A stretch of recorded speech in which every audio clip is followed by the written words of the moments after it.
Dari Medan Merdeka Barat 45 Jakarta, Radio Republik Indonesia menyampaikan Warta Berita.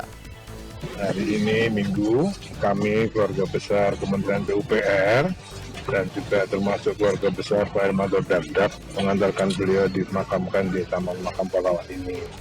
Kalau ada kenaikan BBM subsidi ini sedang dipikirkan.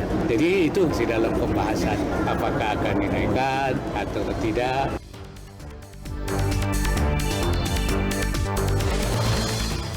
Sari Berita, jenazah mantan Wakil Menteri PUPR Ahmad Hermanto Dardak dimakamkan di Taman Makam Pahlawan Kalibata. Rencana kenaikan BBM masih dalam pembahasan pemerintah dan Sekjen PBB mendesak negara-negara mampu membantu menangani beban krisis pangan global. Inilah Warta Berita selengkapnya Minggu 21 Agustus 2022. Saya Tomo Hakim Sastro Taruno.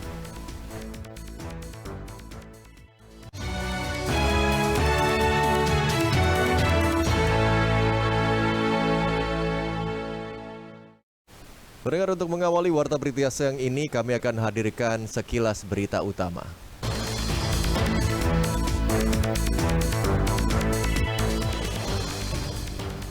Komisi Pemberantasan Korupsi KPK menetapkan 4 orang sebagai tersangka dan salah satunya adalah Rektor Universitas Negeri Lampung dalam kasus dugaan suap penerimaan calon mahasiswa baru Universitas Lampung tahun 2022. PT Pertamina Persero menjamin ketersediaan pasokan bahan bakar minyak jenis Pertalite dan solar dalam kondisi aman serta proses distribusi dilakukan dengan maksimal. Hingga Sabtu kemarin, suntikan vaksinasi dosis ketiga atau vaksin penguat sudah diberikan kepada 25,19% dari total warga yang menjadi sasaran vaksinasi COVID-19, yakni sebanyak 234.666.000 orang.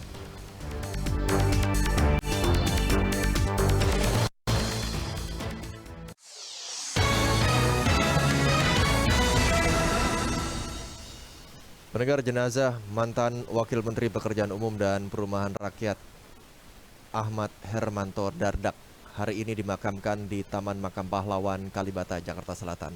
Berikut informasinya akan disampaikan oleh Yurika Fitri. Jenazah almarhum mantan Wakil Menteri PUPR periode 2010 hingga 2014 Ahmad Hermanto Dardak dimakamkan di Taman Makam Pahlawan Kalibata pada pukul 8.30 pagi tadi dengan Inspektur Upacara Menteri PUPR Basuki Hadi Mulyono yang dihadiri oleh Gubernur Jawa Timur Khofifah Indar Parawansa dan Ketua Umum Partai Demokrat Agus Harimurti Yudhoyono. Dalam sambutannya, Menteri PUPR Basuki Hadi Mulyono menyatakan bela sungkawa dan merasa kehilangan sosok almarhum semasa beliau bekerja di Kementerian PUPR, dan Basuki juga mengenang sosok almarhum yang dapat membuat teamwork dalam bekerja di Kementerian PUPR.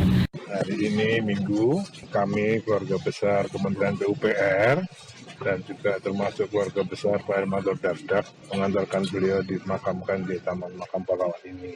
Bagi kami di Kementerian PUPR ada dua hal. Beliau sebagai ASN PUPR, jadi orang PU. Beliau bekerja karena saya mengikuti karier beliau.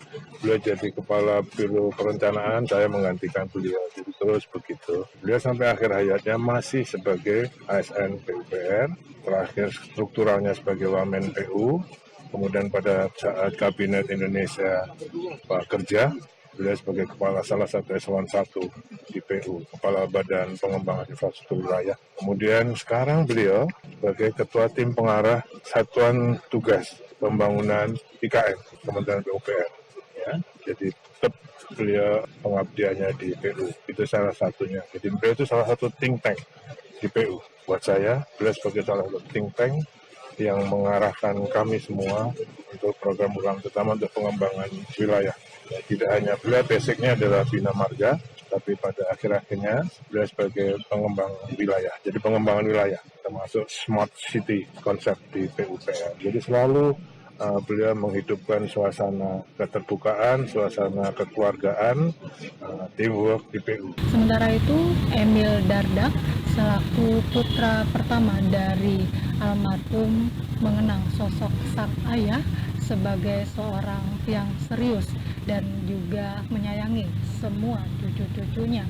Dan kesan terakhir dari sosok almarhum menurut Wakil Gubernur Jawa Timur ini adalah almarhum selalu menerapkan disiplin di tengah-tengah keluarga.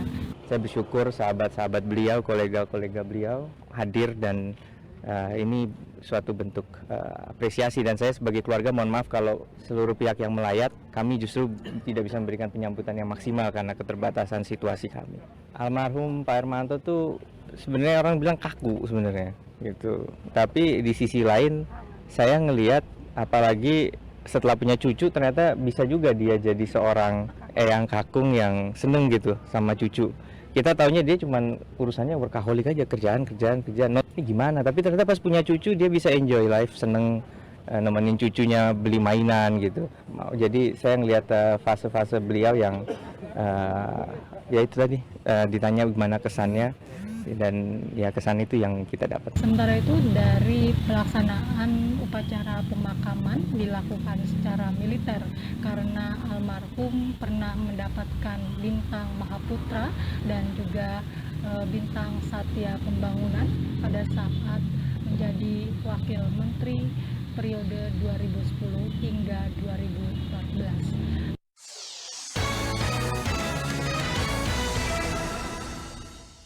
Rencana kenaikan harga bahan bakar minyak atau BBM bersubsidi masih dibahas oleh pemerintah. Hal itu disampaikan Wakil Presiden Yusuf Kala, maksud kami Wakil Presiden Ma'ruf Amin pendengar, seperti dilaporkan oleh Retno Mandasari berikut ini.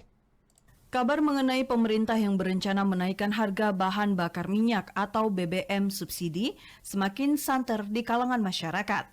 Menanggapi hal tersebut, Wakil Presiden Ma'ruf Amin yang ditemui usai menghadiri Haul Habib Umar bin Hud Alatas ke-23 di Depok, Jawa Barat, Sabtu 20 Agustus mengungkapkan, rencana kenaikan harga BBM subsidi saat ini masih dalam pembahasan oleh pemerintah.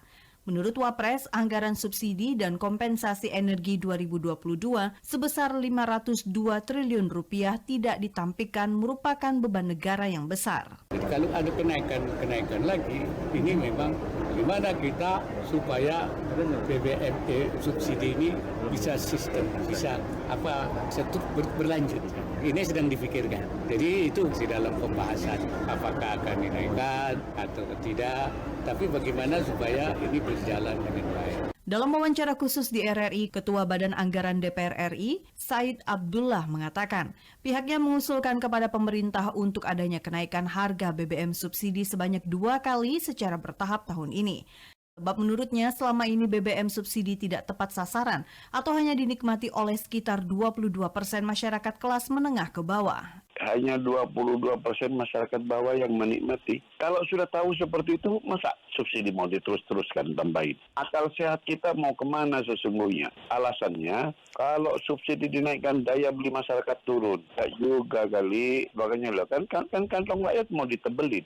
Apa yang ditebelin masyarakat bawah? Presiden Joko Widodo dalam sidang bersama MPR, DPR, dan DPD RI Selasa 16 Agustus menjelaskan, inflasi yang berhasil dikendalikan di kisaran 4,9% serta adanya surplus pada anggaran pendapatan dan belanja negara atau APBN pada pertengahan 2022 sebesar 106 triliun rupiah menjadi penopang kemampuan pemerintah dalam memberikan anggaran subsidi dan kompensasi energi sebesar 502 triliun.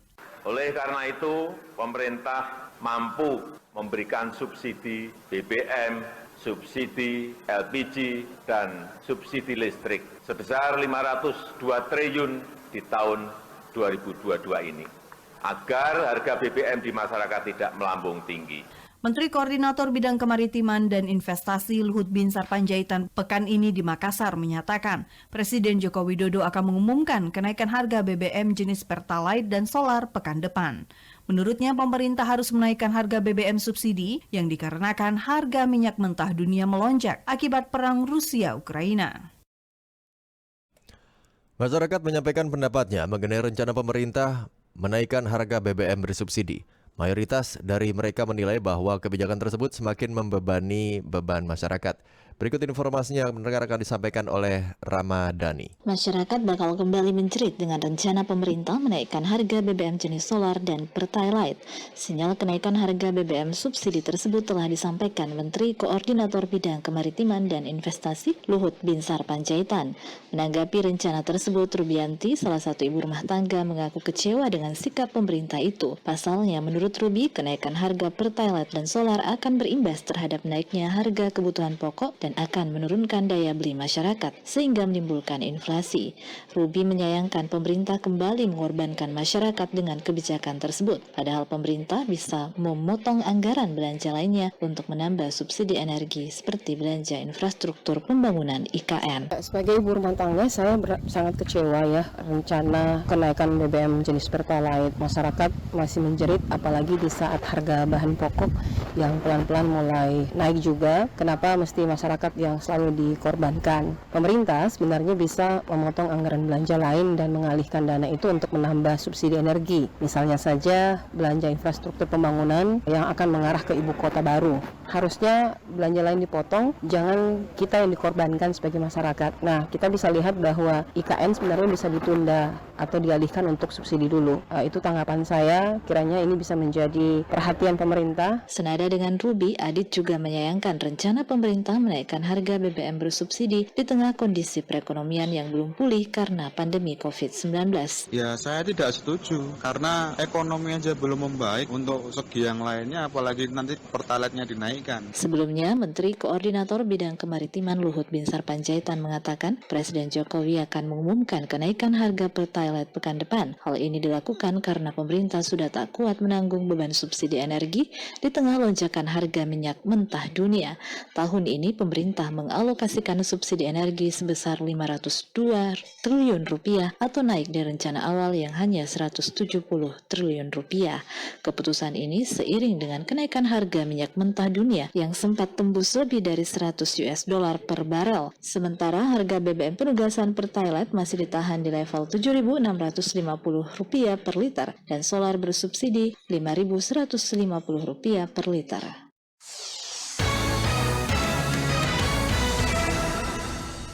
Kita beralih ke informasi luar negeri. Sekretaris Jenderal Perserikatan Bangsa-Bangsa Sekjen PBB Antonio Guterres mendesak negara-negara mampu agar membantu negara miskin dan berkembang menangani beban krisis pangan global yang diperparah oleh perang Rusia-Ukraina.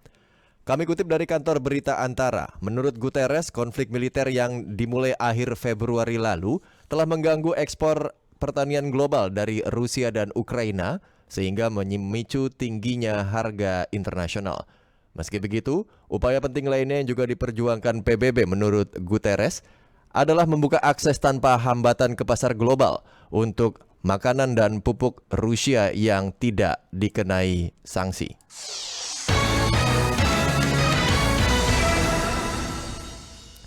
Pendengar, terima kasih Anda masih mendengarkan Warta Berita Produksi Radio Republik Indonesia.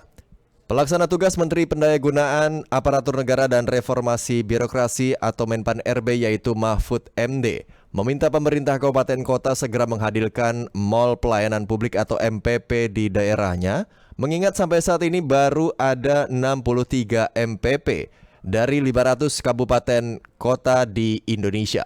Berikut informasinya akan disampaikan oleh Iin Nur Fahraini. Pelaksana tugas Menteri Pendayagunaan Negara dan Reformasi Birokrasi, Menpan RB Mahfud MD mendorong agar kabupaten dan kota segera menghadirkan mall pelayanan publik, termasuk di Provinsi Sulawesi Selatan, di mana dari 24 kabupaten dan kota, 7 daerah telah menghadirkan mall pelayanan publik. Hal ini diungkapkannya usai meresmikan MPP di Kabupaten Maros. Kalau targetnya Pak Wapres, kan 2024 sudah lengkap. Mudah-mudahan nanti 2024 sudah lengkap. Jadi 24. Karena di kabupaten-kabupaten lain juga masih belum lengkap. Dari 500 sekian kabupaten kota tadi baru 63, jadi masih banyak. Ini sudah termasuk banyak. Mahfud menjelaskan, MPP merupakan program pemerintah untuk reformasi birokrasi. MPP bertujuan memberikan kemudahan berusaha di Indonesia, sekaligus merupakan upaya untuk meningkatkan daya saing global. Sementara itu, Kepala Dinas Penanaman Modal dan Pelayanan Terpadu Satu Pintu, Provinsi Sulsel Sulkaf S. Latif, saat dikonfirmasi RRI menyebutkan, khusus di Sulsel sejauh ini sudah ada 7 mal pelayanan publik di kabupaten dan kota. Dan ini terus didorong agar daerah memilikinya, salah satunya dengan mendampinginya. Namun memang Sulkaf menyebutkan jika ada standar dalam penilaian MPP tersebut. Persoalan persyaratannya kan harus ada gedungnya punya standar, pekerjaannya standar. Banyak nih sebenarnya yang sudah menerapkan tetapi belum standar. Itu karena keluasannya, semua kelengkapannya di dalam sistemnya. Kan maunya semua pelayanan publik itu ada. Yang lain juga sudah ada nih, cuma karena tempatnya kecil, jadi yang lain masih belum masuk. 7 MPP di Sulsel yaitu berada di Kabupaten Maros, Parepare, Pindrang, Kepulauan Selayar, Bantaeng, Bone, dan Makassar. Aparatur sipil negara yang bertugas di pelosok desa di Kalimantan Tengah diharapkan terus dapat meningkatkan kinerja karena pelayanan kepada masyarakat adalah yang paling utama meskipun dalam keterbatasan. Berikut informasinya disampaikan oleh Aga Jaya Bijaksana. Sedangkan daerah kita di pedalaman jalan kadang tidak ada, rusak listrik kadang tidak masuk, guru datang Senin Kamis, bagaimana mau di? Aparatur sipil negara ASN diharapkan meningkatkan kinerja meskipun ditugaskan di daerah terpencil. Minimnya fasilitas bukan menjadi penghambat untuk mengabdikan diri kepada negara sesuai sumpah jabatan. Ketua Komisi A DPRD Kalimantan Tengah bidang pemerintahan Yohanes Freddy Ering mengharapkan ASN tetap bersemangat serta meningkatkan kinerja dalam melayani masyarakat. Yohanes Freddy Ering juga meminta minimnya fasilitas di daerah terpencil bukanlah menjadi penghalang dalam pelayanan kepada masyarakat, namun justru sebagai semangat untuk terus melayani tanpa batas. Dirinya juga mengajak kepada ASN untuk disiplin dalam menjalankan tugas, mengingat pelayanan kepada masyarakat adalah hal yang utama, sehingga roda pemerintahan, perekonomian, dan pembangunan dapat berjalan secara maksimal. Dan juga pentingnya ya keseriusan pemerintah lah, khususnya untuk ya kepentingan umum lah. Dan ya saya kira karena itu yang selama ini menjadi penyebab ya akan menimbulkan persoalan bagi masyarakat lah. Dan ya itu juga mengindikasikan perlunya pengaturan yang lebih baik lagi. Sementara itu kondisi sarana prasarana pendidikan dan juga infrastruktur di pedalaman Kalimantan, khususnya Kalimantan Tengah, terkadang membuat para guru atau tenaga pendidik lainnya tidak betah berlama-lama tinggal di pelosok. Hal ini kata Sekretaris Jenderal Majelis Adat Dayak Nasional MADN, Yakobus Kumis, perlu menjadi perhatian agar wilayah pelosok tidak semakin terisolasi dan para abdi negara semakin betah bertugas di pedesaan. Infrastrukturnya harus ada, listriknya harus, guru-gurunya harus, standarnya harus sama. Sedangkan daerah kita di pedalaman jalan kadang tidak ada, rusak listrik kadang tidak masuk, guru datang Senin Kamis, bagaimana mau disamakan standarnya? Tidak adil dong. Di Kalteng sendiri semua wilayah di pelosok sangat minim sarana prasarana infrastruktur. Misalnya jalan, jembatan, tidak ada listrik, wilayah blank spot, dan minim sekali sarana prasarana kesehatan dan pendidikan. Sehingga diharapkan dengan keberadaan Ibu Kota Negara IKN Nusantara di Kalimantan, setidaknya bisa meningkatkan pembangunan fisik di semua wilayah di Kalimantan.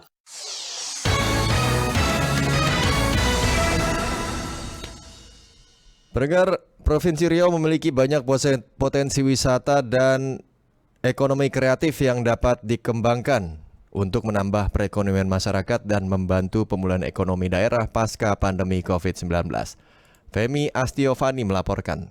Dan kawasan embung terpadu ini kita harapkan terus berinovasi, beradaptasi, berkolaborasi, menampilkan pariwisata berbasis masyarakat dan berkelanjutan. Menteri Pariwisata dan Ekonomi Kreatif Sandiaga Uno melakukan kunjungan kerja atau kunker selama 2 hari di Provinsi Riau. Pada kunjungan hari pertama, Sandiaga Uno mendatangi Desa Wisata Dayun yang berada di Kabupaten Siak, di mana Desa Dayun masuk dalam 50 desa wisata se-Indonesia. Sandiaga mengatakan Desa Wisata Dayun merupakan desa dengan paket komplit, yang mana sebelumnya Desa Dayun merupakan desa yang dan selalu terjadi kebakaran hutan dan lahan atau karhutla. Tetapi desa tersebut sekarang sudah berubah menjadi desa yang memberikan manfaat kepada masyarakatnya. Sandiaga menuturkan banyak potensi wisata dan ekonomi kreatif yang dapat dikembangkan di Provinsi Riau seperti di Desa Wisata Dayun. Dan saya menyampaikan bahwa inilah desa wisata yang menunjukkan paket komplit, di mana bahwa desa ini awalnya merupakan embung yang menjadi sumber air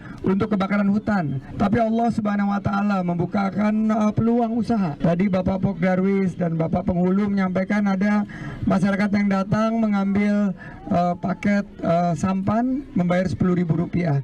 Dan sekarang kita lihat ini, dikunjungi ratusan warga, anak-anak sekolah membawa begitu banyak berkah. Sementara itu, Gubernur Riau Samsuar yang mendampingi kunjungan kerja Menteri Pariwisata dan Ekonomi Kreatif Sandiaga Uno menyebutkan pemerintah provinsi dan pemerintah Kabupaten Kota Seriau terus mengembangkan potensi wisata dan ekonomi kreatif yang ada dalam upaya pemulihan ekonomi. Ini jadi motivasi kami, Pak, untuk mengembangkan kampung-kampung wisata baik di Siak maupun di seluruh Riau, karena ini juga bagian untuk meningkatkan pemulihan ekonomi kita. Selama melakukan kunjungan ke Provinsi Riau, Menteri Pariwisata dan Ekonomi Kreatif Sandiaga Uno melihat dan mengunjungi beberapa destinasi wisata seperti mengunjungi Istana Siak dan lainnya.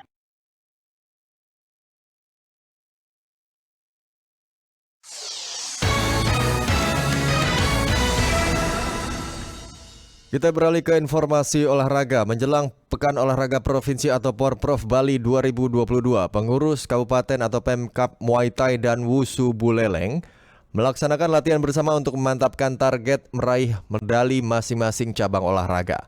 Hal itu dilakukan sebagai bahan evaluasi untuk barometer pembinaan petarung Buleleng. Atlet Wushu Buleleng Gede David Subrata yang dipersiapkan turun di nomor sanda atau tarung kelas 75 kg mengaku siap kembali mengulang kesuksesan pada Porprov 2022 kali ini. Capaian emas pada event yang sama tahun 2019 lalu di Tabanan menjadi modal besar menatap Porprov nanti. Baginya, latih tanding bersama kali ini sekaligus memberikan suntikan motivasi untuk berlomba meraih puncak prestasi.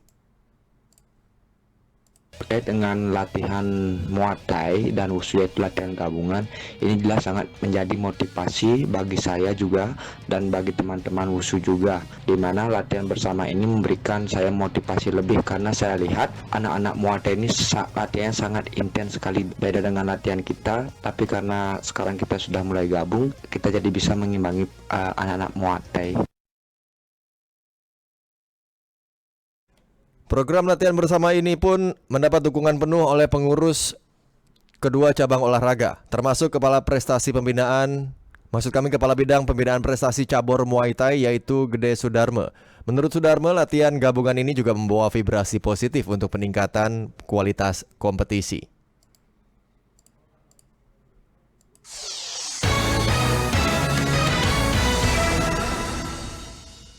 Ketua National Paralympic Committee atau NPC Indonesia Seni Marbun mengatakan bahwa pemerintah sudah memikirkan mengenai penghargaan atau bonus bagi para atlet yang meraih prestasi pada ASEAN Para Games ke-11 tahun 2022 di Solo lalu, sehingga para atlet tidak perlu khawatir terkait hal tersebut. Namun mengenai besarannya, ia mengaku belum mengetahui. Hanya saja Seni berharap bahwa jumlahnya akan sama dengan bonus atlet SEA Games di Vietnam.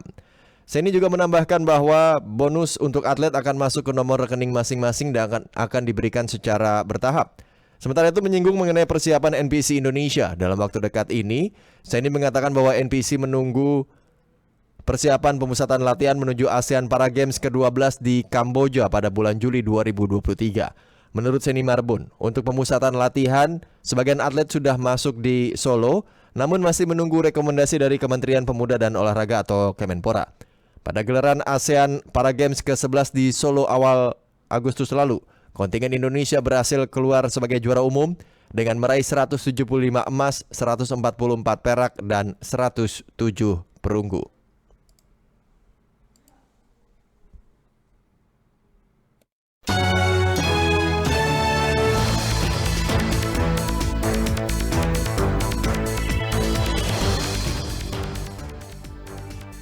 Demikian Warta Berita Pro 3 Radio Republik Indonesia. Kami harap Anda tetap bersama kami untuk menyimak informasi aktual lain dalam program Indonesia Menyapa. Dan dapatkan juga informasi aktual lain dalam portal resmi kami www.rri.co.id. Serta jangan lupa untuk ikuti media sosial terverifikasi kami di Instagram dan juga Twitter @RRI Programa 3. Mewakili kerabat kerja yang bertugas untuk siang hari ini, saya Tomo Hakim Sastro Taruno pamit mundur. Terima kasih atas perhatian Anda. Kita berjumpa di lain kesempatan. Terima kasih dan selamat siang.